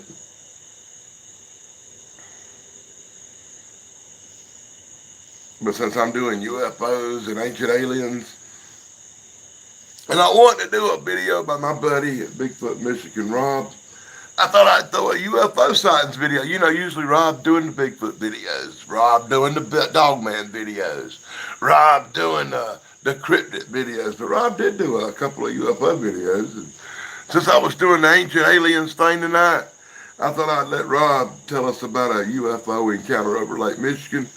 Why, Danny Dan mixed him another drink to finish out this show a little bit later. Are you having trouble finding a place? Of course, he's a sponsored mother, ain't he? Woo! And I'm still setting it up. Give me 1 second. I want to make sure it starts from the beginning. Hey, he was wearing that bandana today. Bigfoot, Michigan, Rob. It's Friday, May 19th, 2023. Sorry for the late start. It's about 5:40 in the afternoon. For those of you that are loyal subscribers or followers of me, you already know by now that I had to have meniscus surgery done on my knee. I tore it. I fell off a ladder. Missed the Space Star Radio fan party that I was supposed to be in attendance at and speaking at in Vegas. Can't do it. Doctor won't let me fly. And I guess, that makes sense. After all, I just had surgery about 10 hours ago. But the show must go on. This is a little different. This is not Bigfoot. This is not Dogman. This is something that I actually read a bunch of articles on and did some research on. And I refashioned it as not to plagiarize myself for you guys. So we're talking UFOs, 1994 Michigan, UFO sightings. You guys are open-minded. We got to give it a break sometimes from the cryptids, don't we? Well, that's up to you. Rob, if this sucks, you don't want to hear it, leave a comment. If you enjoy it, leave a comment. The super thanks is open. I put some time into this. I appreciate each and every single one of you. Please like, share, and subscribe to Bigfoot Michigan Rob on YouTube. Let's get on with it. Perhaps the most enigmatic or popular story dates back to 1994 with the Michigan UFO sightings. An extremely high volume of UFO sightings, over 300 UFOs, you guys, were being called into weather stations across the state just off of Lake Michigan, off of the shoreline. This is the story. This is a quoted conversation between Jack Bushong of the National Weather Service in Muskegon, Michigan, and Central Dispatch. And it goes as quoted, Jack Bushong speaking. Yeah, This is the National Weather Service in Muskegon. I was calling to make sure that the person that called me was not a hoax. He was one of our dispatchers rambling on about bright lights in the sky. This is Central Dispatch retorting. We have been chasing lights all over, all out that way. Jack Bushong. What do they look like? Central Dispatch. I don't know. We got a report of something with lights on its that are sitting horizontally. 3 to 4 lights going on at a high rate of speed up and down and all over the sky. This event took place in the evening of March 8th, 1994. Many ufologists and researchers have claimed this to be one of the most thoroughly researched events, and indeed find this account to be true and accurate according to the findings in the multitude of reports submitted by both civilians and law enforcement that were dispatched to the scene along Lake Michigan. The shoreline ran as far as Muskegon to some 20 miles south to Holland, Michigan. The majority of these reports describe the objects to be of a cylinder shape or round. Vast colors of reds, blues, and greens, and white was the most common description. Many of the witnesses involved almost described them as reminding them of Christmas colors traveling at extremely high rates of speed, darting both vertically and horizontally over Lake Michigan. Jack Bushong was working the 4 p.m. to 12 midnight shift when approximately between the hours of 10 p.m. to midnight is when the majority of the calls were phoned in. With the phone ringing off the hook and the conversation with Central Dispatch, this is when Bushong took over. He took over the radar and turned to manual interface to monitor the areas that had been repeatedly called in upon to him. Jack navigated the radar. He took note that it was a clear sky, no storms, no rain, no commercial or private aircraft had been detected or called in, as well as limited to zero cloud cover. The night was clear with 100% visibility.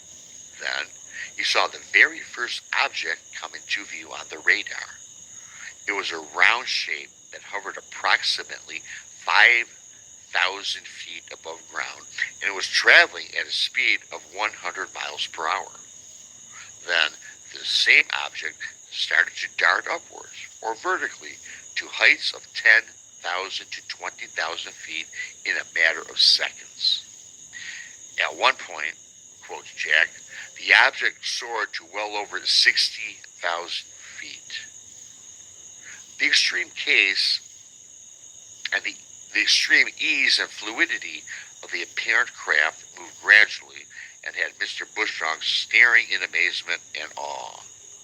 Then, again, with a Jack in manual control of the radar equipment, what seemed to be an apparent fleet of these cylindrical objects appeared on radar.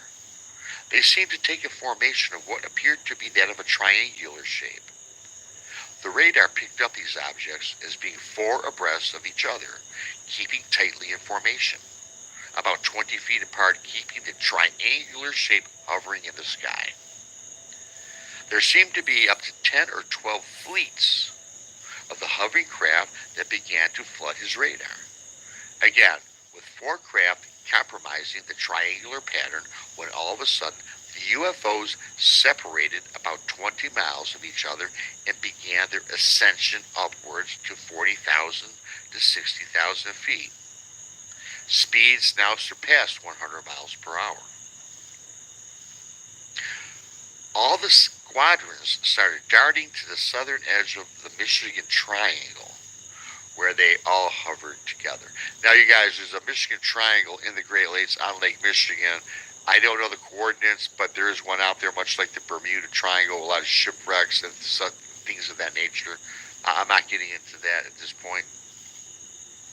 But all these tightly bound formations melded together in what appeared to be a giant spacecraft. It is more important to note that Lake Michigan was covered with over 75% of ice during this time.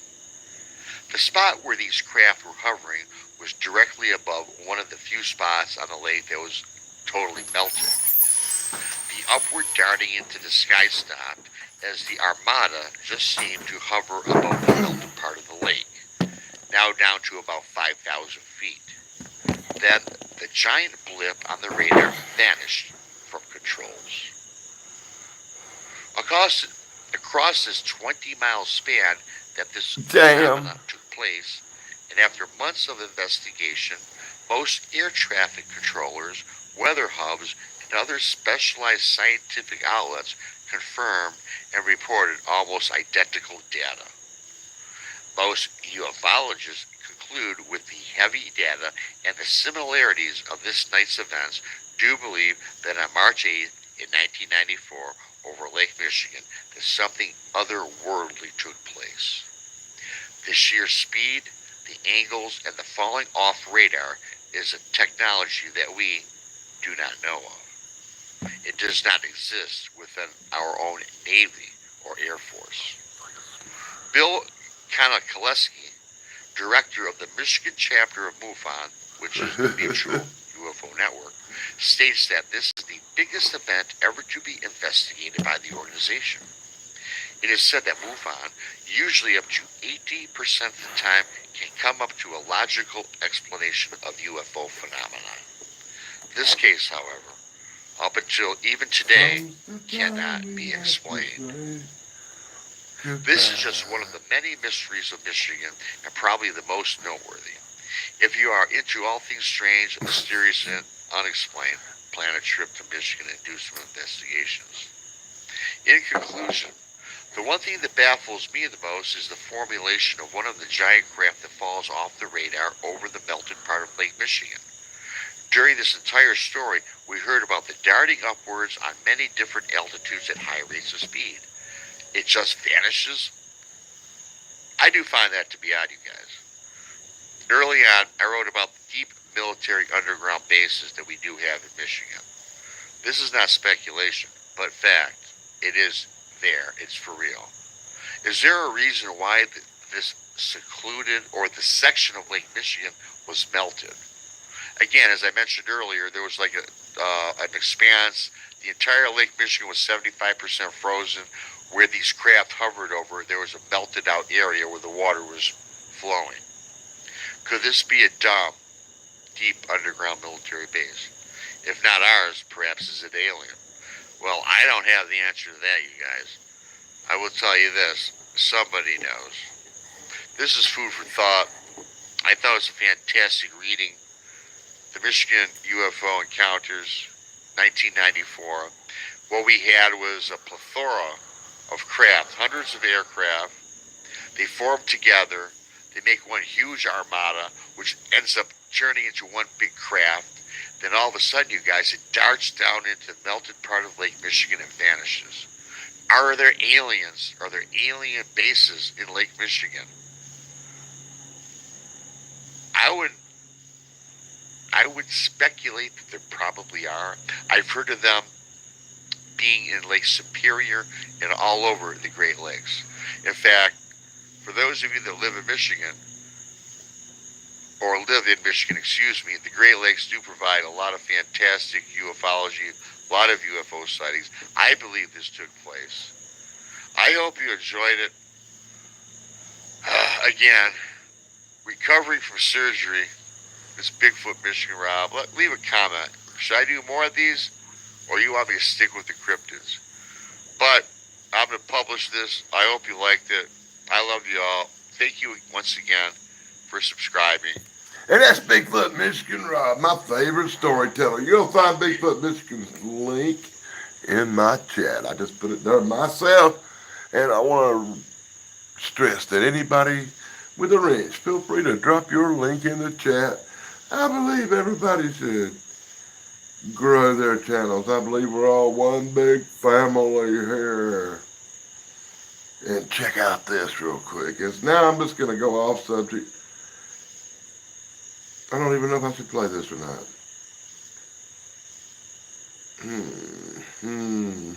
I'm going to do it anyway.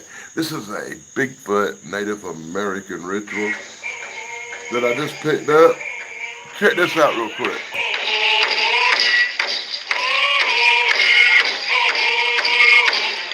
I'm only going to play a couple of minutes of it, but it's very interesting stuff.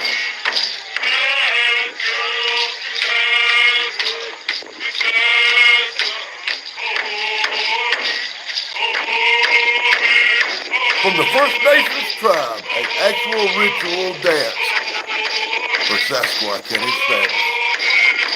Most people had never even seen this stuff.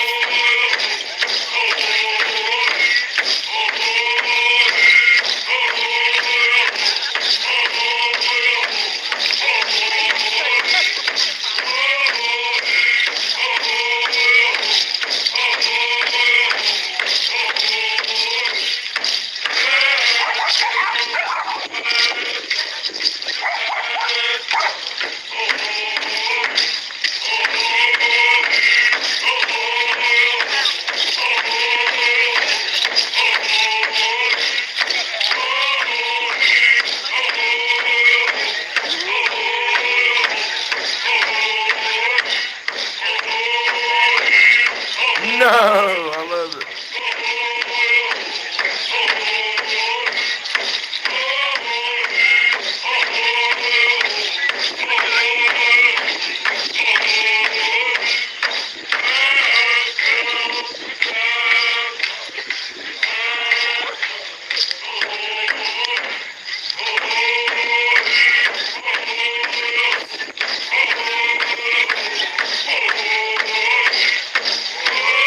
Bet you never saw nothing like that. You know, I'm going to put that full video up on the Daddy Dan blog one day real soon, I think. Because that is just too cool to pass up. Right, guys?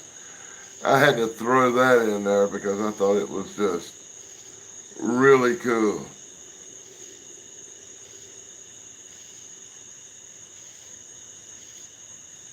You know, I've got a really good show coming up on 13 o'clock live this weekend on Saturday. I think I'm going to do some more alien stuff because alien stuff's really cool. But as this show winds down into the night,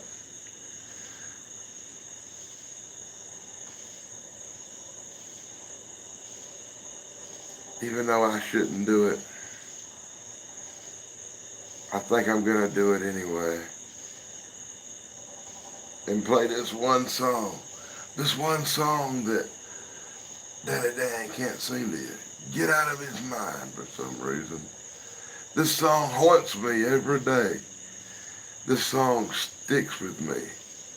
Like COVID. No, I shouldn't have said that. But it does. It's a song that I can't get over. This song just dwells in my mind every day.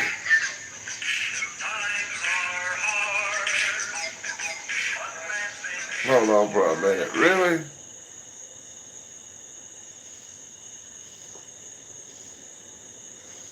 Check this out, YouTube. Times are hard, but man's been here before and we'll get by. Like we've always done before, and if we try to do the best we can, we'll be alright. We will survive.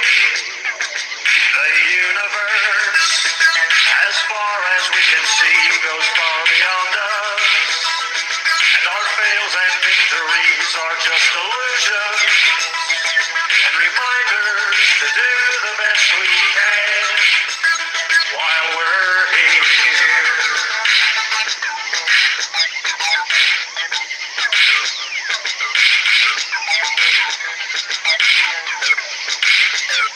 Can we make it? Well, why are you asking me? I'm just a clown. Just kidding, I always have the answers, I'll never let you down.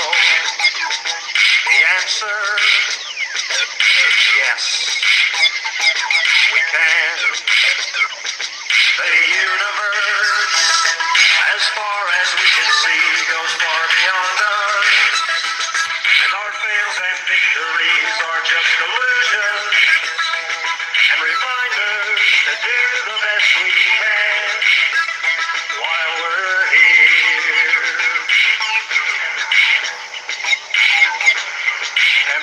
verse says,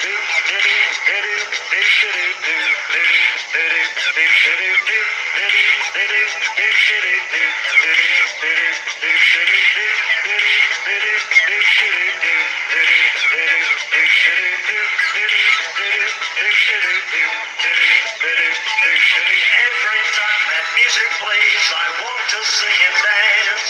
I want to gather with my friends like we did in the past. The distance of these troubled times will be a memory. The universe is endless, but it starts with you and me.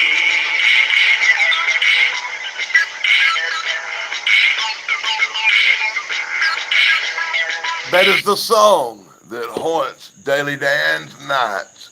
That is the song of nightmares.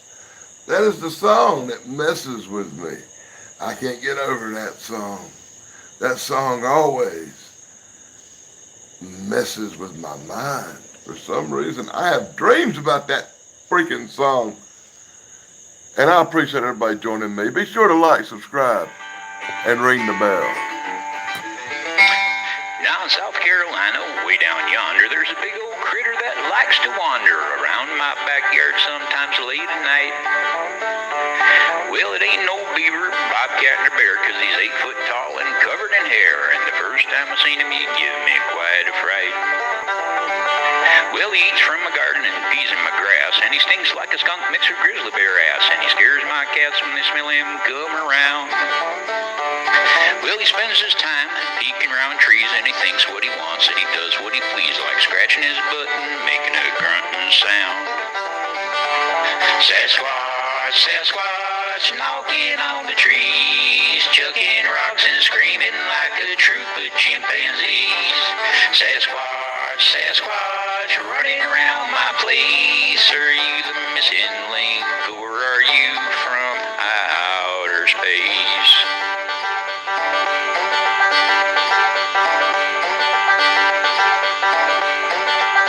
Now you may wonder, what does a Sasquatch do when he's wandering around at 1:45 in the middle of the night because he's feeling down? Well, he comes on over to visit my house. I think he has a little thing for my spouse, 'cause she always feels like someone is around. Well, he looks in the windows and checks out my wife. Can't say as I blame him. She looks pretty nice in a fuzzy robe as green as the foam of the sea. Well, he stands and he blinks as he ponders and thinks about humans and love, and she smiles so sweet he wonders what the heck she sees in me. Sasquatch, Sasquatch, stop looking in my windows. I think it's kinda creepy, you voyeuristic weirdo. Sasquatch, Sasquatch, keep your big paws to yourself.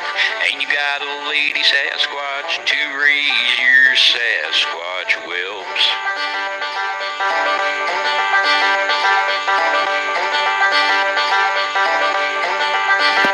Well, I made a report to BFRO. Them fellers that got that Squatch hunting show. Finding Bigfoot is what they're all about. They said people see him all the time and make lots of reports that are just like mine. And if you see him too, go ahead and give him a shout. Now I wish I knew some Sasquatch lingo. I'd invite him on over to party and mingle with me and my wife and a few of our closest friends. But I guess I'll smile and just wave hi the next time the big guy comes walking by. Saying hello just might become a trend. Sasquatch, Sasquatch, my big old hairy friend. There's some that don't believe in you, but I will till the end. Sasquatch, Sasquatch, hope your legend never ends. Didn't know that we were neighbors, but I hope we can be friends. Thanks for coming, everybody. Be sure to like, subscribe, and ring that stupid little bell.